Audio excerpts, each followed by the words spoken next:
3,000 application fee, 2,000 for vehicle branding, 3,000 for crew branding per head per day, 5,000 for noise pollution charge, 90,000 for 3 days roadshow permit, and 10,000 for just 1,000 posters.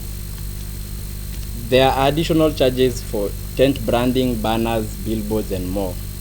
All these just to be able to educate people on their constitution, a right guaranteed. Charging 90,000 for a track alone is not how to promote civic education. This is civic exclusion. Machakos County is not alone.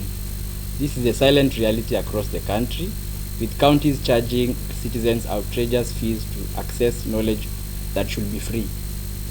They are turning constitutional rights into a revenue stream. The message to ordinary Kenyans is clear. Your right to civic education has been commercialized. Instead of empowering the people, the state is exploiting them.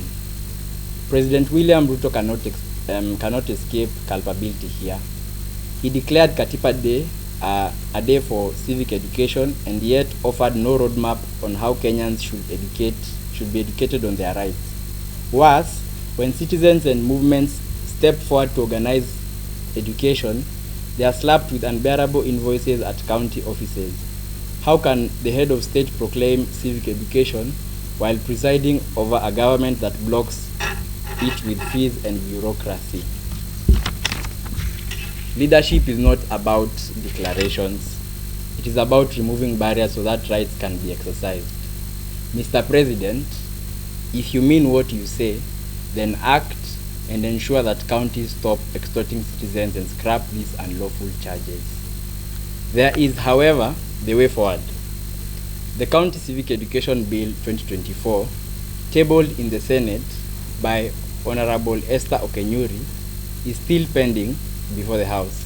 If passed, it will require both national and county governments to set aside funds for civic education, establish formal civic education units in every county, and recognize non-profit movements as partners rather than tax targets. But this bill, like many others, risks being buried in Parliament's backlog. We demand that senators give it priority to entrench civic education funding in the law. Devolution sends millions to the counties. They must explain why civic education is not catered for in their budgets.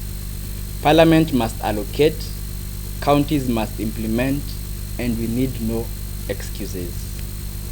The struggle is for every Kenyan. This is not about Machakos, Nairobi, or Kisumu counties alone. It is about every ward, every village, and every citizen. The Constitution was never meant for the interest of lawyers and politicians only. It was meant for the student in Kakamega, the farmer in Turkana, youth in Isiolo,